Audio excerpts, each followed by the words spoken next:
ยิงผ่านนะบ่ตายพอดีเฮาซ้ำอีกก็บ่ตายผ่านน่ะทึกแล้วพี่น้องเอ้ยโตบักใหญ่เนาะบ่เลาะเย่เย่เย่มาแล้วพี่น้องเอ้ยโอ้สุดยอดเลยไผเฮ็ดเพิ่นมาแล้วสุดยอดเลยโอ้พี่น้องเอ้ยมัน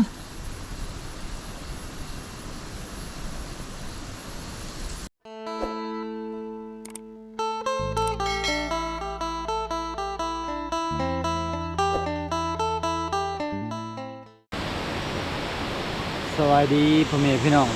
สบายดีใกล้จะฮอดบ่ายโมงแล้วตอนนี้12 โมงครึ่งพี่น้องเอ้ยสิออกไปการกับเบาเลาะไอเฮียงเขาเจ้ากลับมา10 โมงไป2 คนพอหมู่ประมาณ7 โตประมาณนี้แหละพี่น้องเฮาก็ได้พักผ่อนเดินดับแล้วพี่น้องแล้วเฮา2 คนสิออกไปเดินแจ้งไปการบ่อยากคักคนน่ะส่วนหลายบ่พอเดินแจ้งโอ้บ่ธรรมดาได้บ่เลาะมันใจจักเปอร์เซ็นต์บ่เลาะมันลอยเลยน้อยเนาะโอ้เฮา2 คนบ่ได้รับสงสัยเมากาแฟบ่เนาะบ่รับเลยพี่น้องผู้สาวกินลาบกระหอกพอดีบ่เลาะเพิ่นต้มน้ำกาแฟพากันเว้าพื้นบ่เลาะว่าสิเรียนสูตรนำในพันเดือนว่าจักได้ลูกชายเนาะอ๋อคันเจ้าบ่เป็นเฮ็ดข้อยสิสอนดอกเจ้าไปเรียนเด้อเมื่อฮอดนี้ทีมงานพากันนอนไอเฮียงกับไปการ2 คนประมาณเขาเจ้ากลับ10 โมงเขาสิออกไป12 โมงครึ่งกับ1 โมงยัง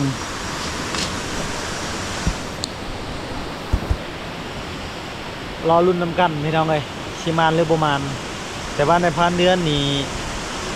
70% 80% มั่นใจไปหากินแต่ละเทื่อเคยมาน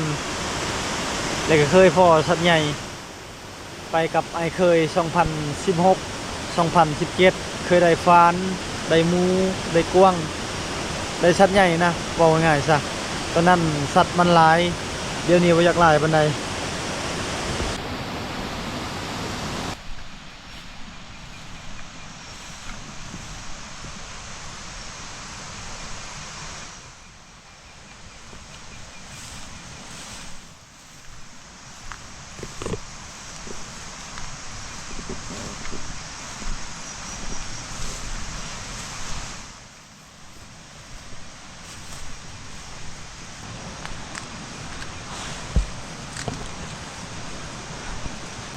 ช่วงนี้หมูปลากินหมักบกพี่น้องโอ้นอนครับขนาด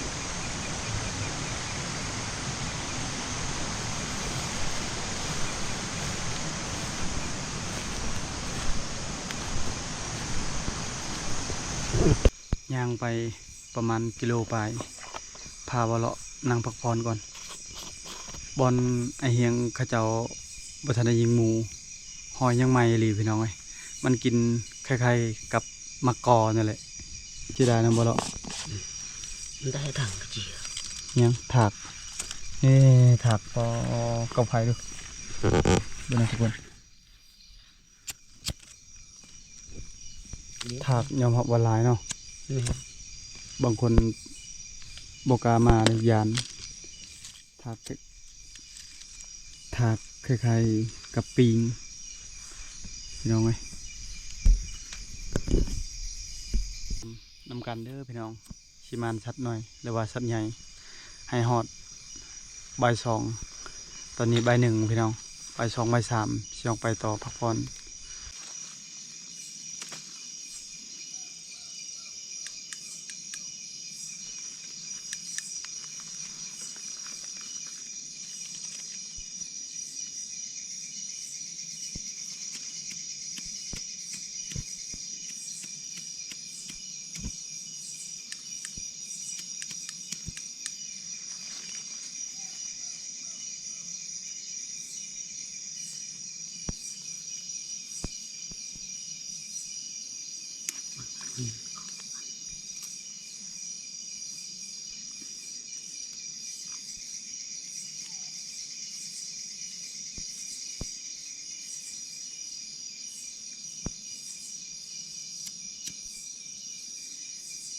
ตอนนี้เวลา2 โมงกายแล้ว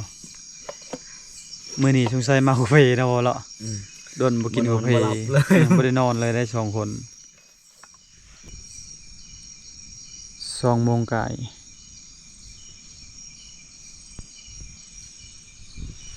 สิได้ลมเนาะนั่นแหละไปต่อบ่ ไปต่อเนาะ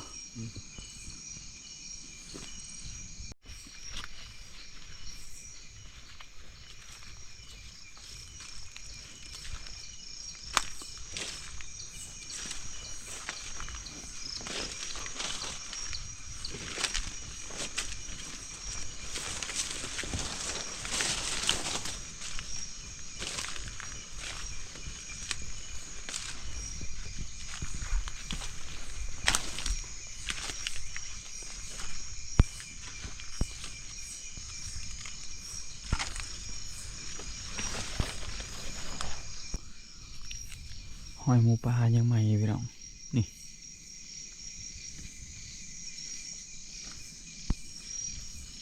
คอมเมนต์มาบอกเด้อไผหูคล้ายๆกับมะกอเต็มขนาดหอยนะบ่เลาะ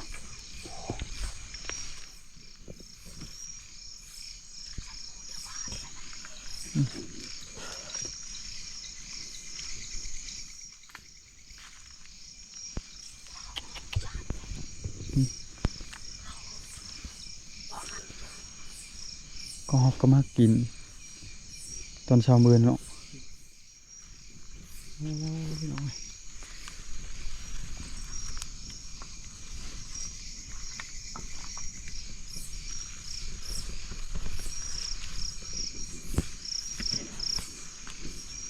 เฮ็ดได้แล้วยิงชันใหญ่แล้วเนาะโอ้ผ่านตัวมัน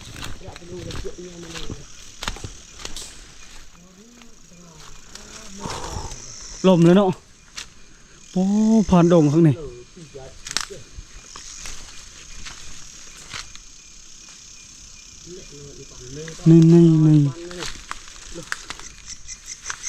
ไปเยอะหน่อย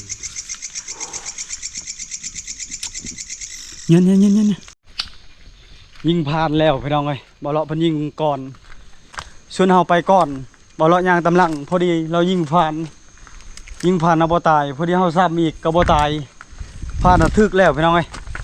โตบักใหญ่เนาะบ่เลาะปอตัวนี้หากระเป๋าก่อนกระเป๋าจักไปปะอยู่ไสกระเป๋าขี้เอาแล้วแม่มาทางนี้บ่เลาะมีน้ำมากระบอกนี่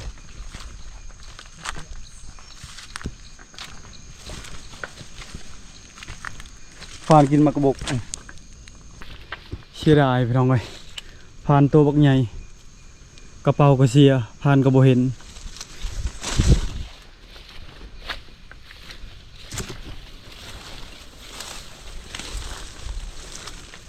ฟานใหญ่ขนาดเลย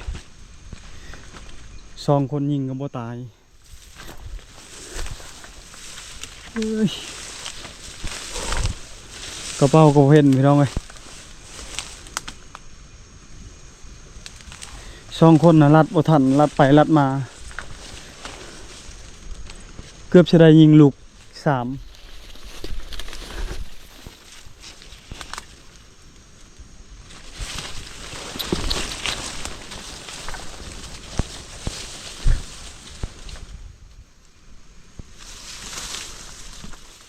จุดบอลยิงกับโบเห็นเลยลงป่าแล้วพี่น้องเอ้ยแถวนี้แหละฟานตัวใหญ่ขนาดแดงโอ้ความใหญ่นี่ระดับ28-30 โลประมาณนี้แหละถ้าเป็นฟานดง40 ปลาย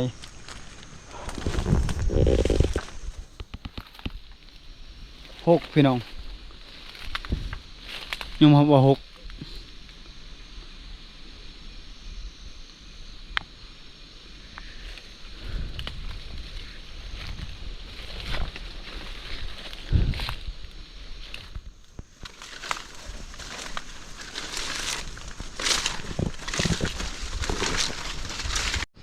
สมสื่อในพานเลาะ เห็นจากโตปะเลาะ เราเห็นซองโต ซอง นี่ สิได้ ผู้ยังตำลังบัดได้ยิงผู้ไปก่อนเมากะเพบ่จัก จนเมื่อยเลย สีใสเมากะเพว้าบ่เลยตอนเฮารัดเกือบสิได้ลูกที่3เลย อืม ตอนค่อยซ้ำเจ้ายิงนะค่อยคิดว่าโอเคนะบ่เลาะเพิ่นยิงก่อนชุนเฮานะซ้ำก็บ่ได้เกือบได้ยิงลูกที่3 ปีอะกี่chú hộp mà năm เออ chú kia mà năm chú nhà cái mà năm bà chạy luôn แล้ววันนี้ลงป่าแล้วกระเป๋า kia leo กระเป๋าไปปะไว้บนยิงผ่าน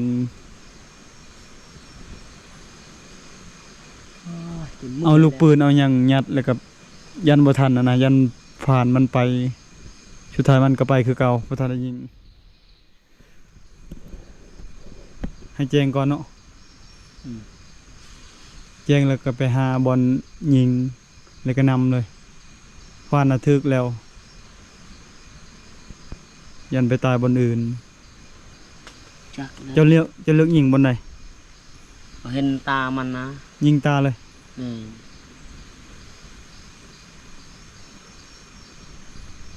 ยิงผ่านได้ดีพี่น้องเอ้ยบ่ได้ตัวบ่ได้ตมรอรุ่นตอนเช้ามื้อเฮาติดตามบนบ่เลาะเพิ่นจัดนะบนยิงเดี๋ยวสิหาเก็บกระเป๋าก็ยังเหลืออันหนึ่งกระเป๋า2เมื่อยแล้วเฮาคิดว่าลอยนะยิง Chứ ลอยบ่ลอยก็ยิงซ้ำ Ôi bụi mặn này ได้แต่ทากเต็มโตความพยายามพี่น้องบ่ได้ติน้องบ่เลาะ Bà đi tí บันติพนันผู้นี้ได้ยิงบัดช่องเฮาเนี่ยนะผาดไปซ้ำยังบ่ถือ xăm ít bà thử ôi tài lẹ ขอเด้อเจ้าป่าเจะดง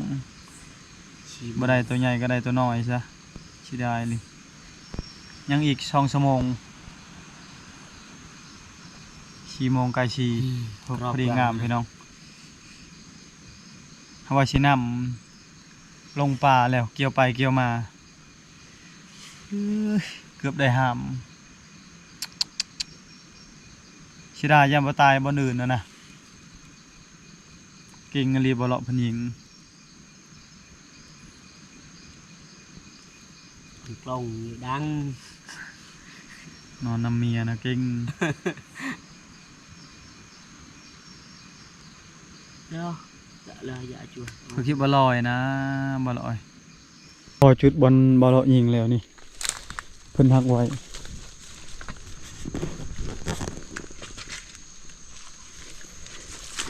ชุดนี้แหละมันหล่มทุกคนเลยชุดนี้แหละมันหล่มพอดีเฮาซ้ำเติมเว้นร่องรอยเลือดเลยวู้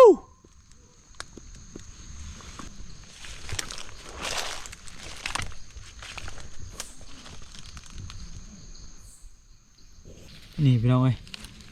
ขี้ดินแตกหมดเลยเว้นหดเลือด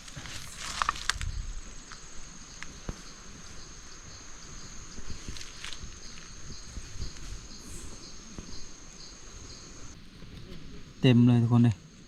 เป็นหดขนนี่พออยู่นี่เห็นบ่พี่น้องนี่เขาอยู่พุ่นมันล่มอยู่นี่พอดีเขาซ้ำอยู่นี่ส่วนบ่เลาะยิงอยู่พุ่นระยะ20 กว่าเมตรมันแหลนมันล่มอยู่นี่พอดีเขาตอกใส่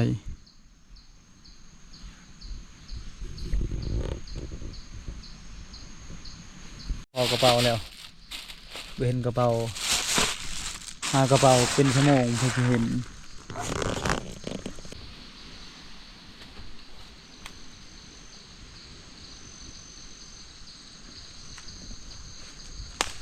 ตามมาบ่เห็นพี่น้องเอ้ยเมื่อยไปแล้ว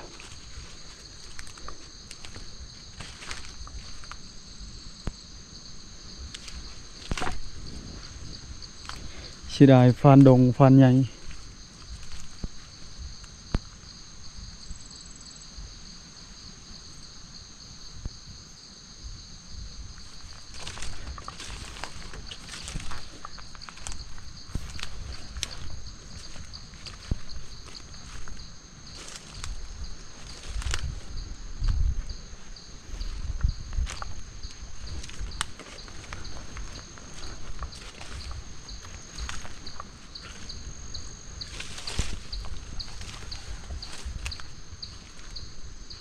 ใหญ่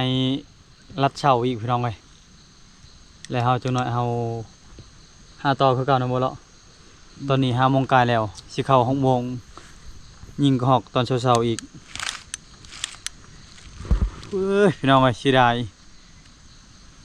ถ้าว่าเฮายิงบ่ถึกก็บ่เสียดายปานใดตัวนี้สำคัญที่สุดยันไปตายบนอื่นมันล่มมันนะล่มตะพึดล่มตะพือปืนเฮาสามารถยิงแต่บัดเดียวเสียดายนี่ เอาบนจา เน่าจะไปตายบนอื่นมันเน่าแน่นอนใส่ลูกบ่ทันซ้ำบ่ทันซ้ำได้ซ้ำแต่ลูกเดียวซ้ำนี้มาปลุกเมียนอนคักเนาะ บ่คิดก็ได้ มันบ่คิดแบบนั้น ใครชี้แจงเย่เย่เย่มาแล้วพี่น้องเอ้ยโอ้สุดยอดเลยไผเฮ็ดเพิ่นมาแล้วได้แล่นตัวบักใหญ่เลยพี่น้องเอ้ยได้แล่นตัวบักใหญ่เลยระดับ2 โล 3 โลมานครั้งแรกของเดือนมาแล้ว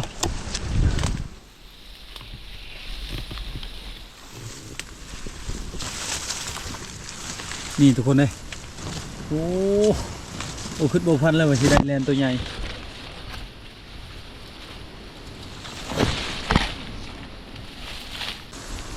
มาแล้วพ่อแม่พี่น้องเอ้ยมาแล้วชุดยอดเลยโอ้พี่น้องเอ้ยมัน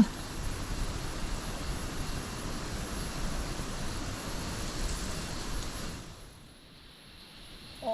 ตัวบักใหญ่เลยสมพอดอกเมื่อคืนนี้เฮาซ้ำผ่านนะบ่ถึกเครื่องเล่นนะบ่งามพี่น้องยิงแล่น3 เทื่อยิงเพื่อสิได้3 ลูกทุกคนเลยเดี๋ยวเฮาไปต่อ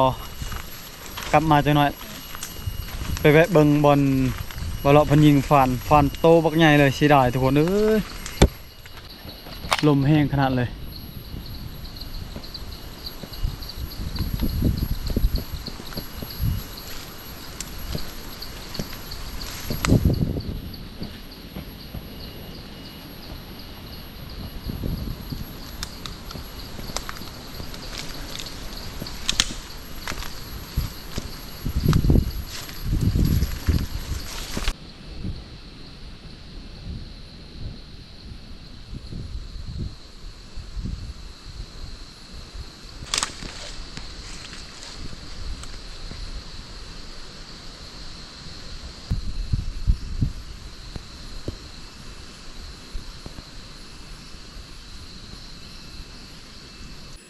มุงมูปลาตัวเก่าระยะพ้นตกตัวเลยแปลนเลยแต่เจ้านี้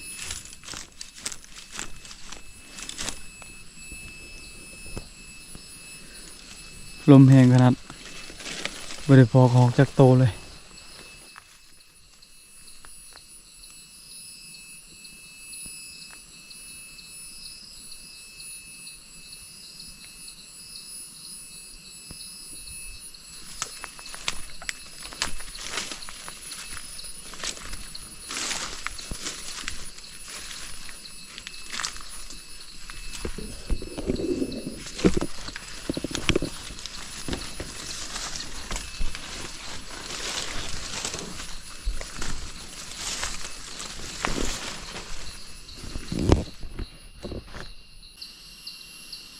ลงมาหอดพี่น้องลงมาเบิ่งบอลเลาะเพิ่นยิงฟานจุดนี้เลยพี่น้องเอ้ยเพิ่นเห็นฟานน่ะ2 โตสงสัยนะตัวเดียวนั่นแหละฟานหอยยังใหม่เลยทุกคนเอ้ยนี่ยิงประมาณ3 โมงไก่สีแจงมันแล่นมาพี่เลยเด้นี่แล่นขึ้นมาพี่นี่อยู่นี่ชุดนี้แล้วนี่มันอยู่นี่อีกพี่น้องคนนี่ยอมรับว่าลายเลยคนบ่เห็นฮอดเลือดนี่ คนแต่เท่านี้เต็มเลยคนเห็นฮอดคนฟาน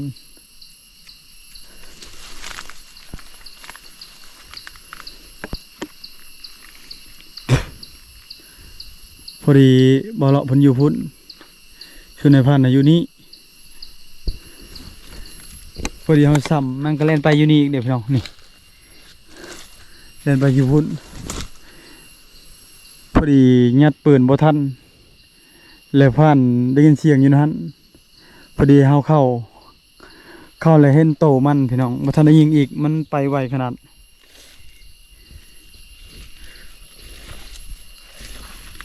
สิได้ทุกคนเลยแต่เฮานำจนฮอดสอดแจงนำแต่3 โมง 4 โมง 5 โมงจนสอดแจงบ่เห็นสิได้พี่น้องเสียดายพี่น้องยันไปตายบนอื่นแล้วอยากกินเด้กินมาเพียใส่จุใส่จำคือจะแซ่บขนาด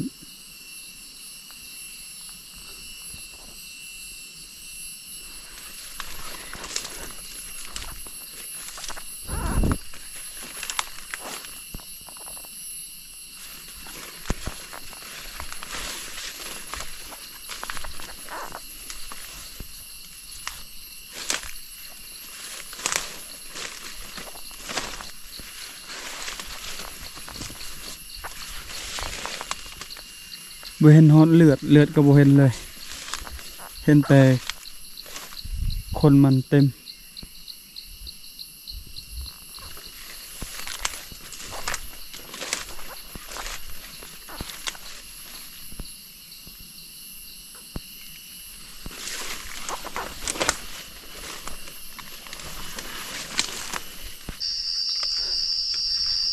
นำไปนำมานำหอยผาน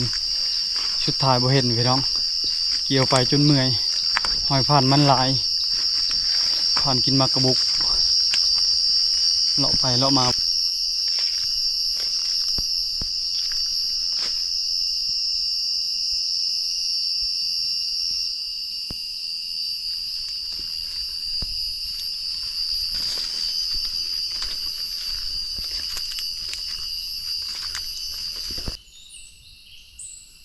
แล้วพี่น้องมาแล้วมันโคกเข้ามาแล้ว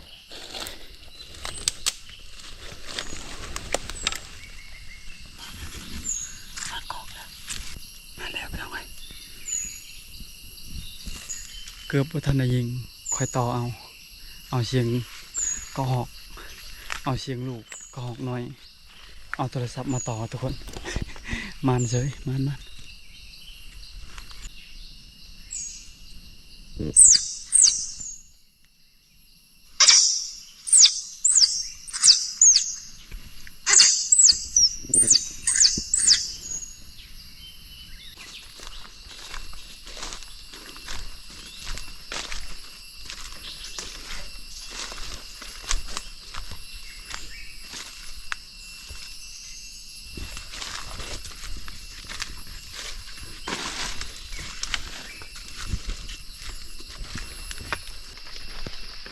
ชุดใดได้ยินเสียงกระหอกหลายๆเอาเสียงกระหอกหน่อยต่อเอาทุกคนเลย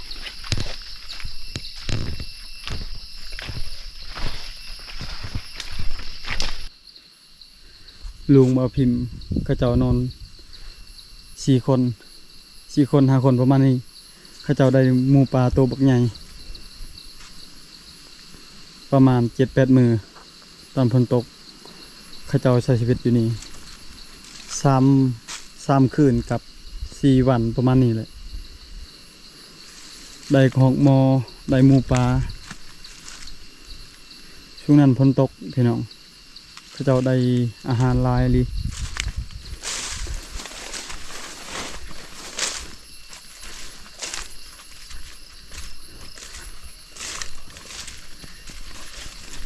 ได้กินหมูป่าพี่น้องลุงเพิ่นแบ่งให้2 ลุงเพิ่นมาผัดชิ้นหมูก็ระดับ60-70 โลประมาณนี้เลย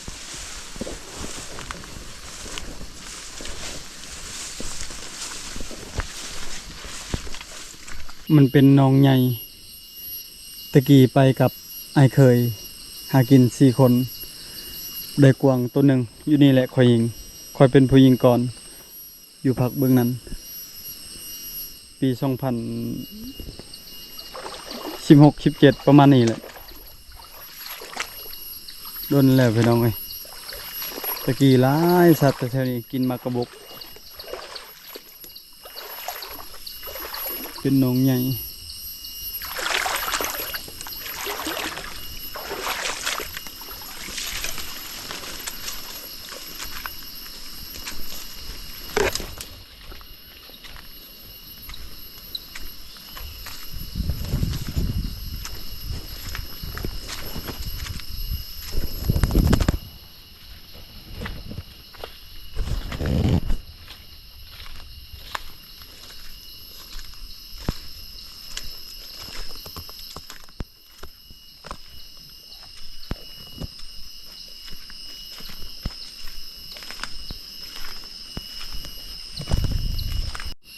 หอยหมูป่ายังใหม่ทุกคนเลยนี่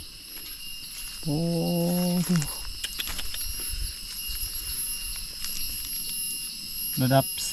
4แล่นไปพุ่น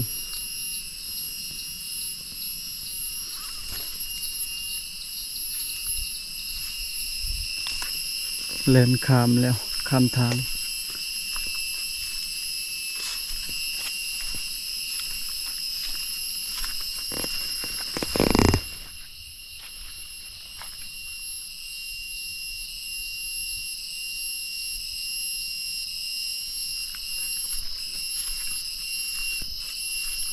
หอยหมูป่าแปนมาเลยพี่น้องหมุนอุยปุยเลยโอ้พี่น้องเอ้ยมันกินหมากตัวเม็ดน้อยๆ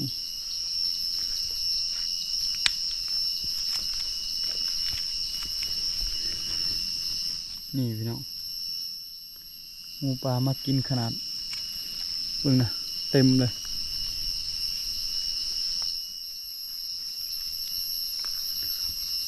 หอยหมูป่าตัวใหญ่ตัวน้อย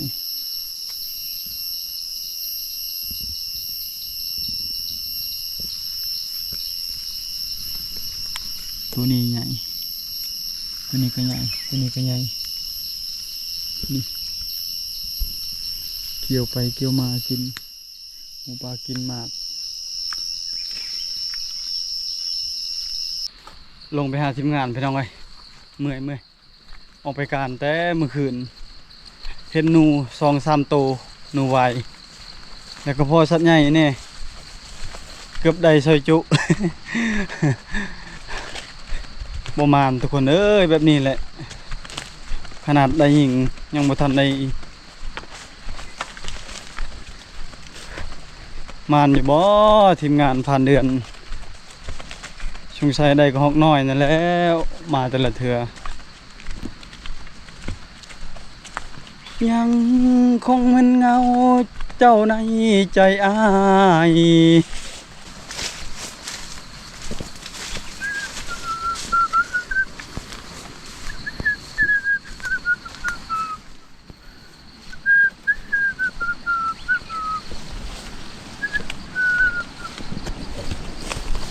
มาหอดที่พักแล้วพี่น้อยมาหอดก่อนบ่ไหวตะกี้ปานนี้ยังบ่ทันได้กลับยังไปต่อเลาะต่อเดี๋ยวนี้บ่ไหวกับกระเพาะเติมพลังก่อน พลังข้าวเหนียว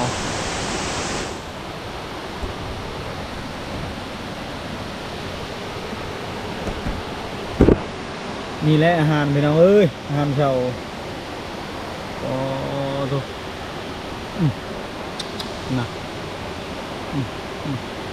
ความใหญ่ความใหญ่ขนาดเลย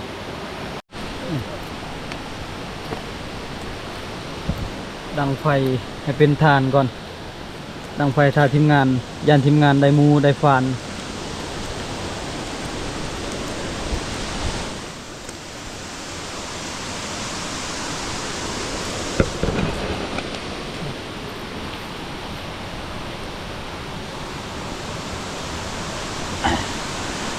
เมื่อคืนพอดีเดือนดับ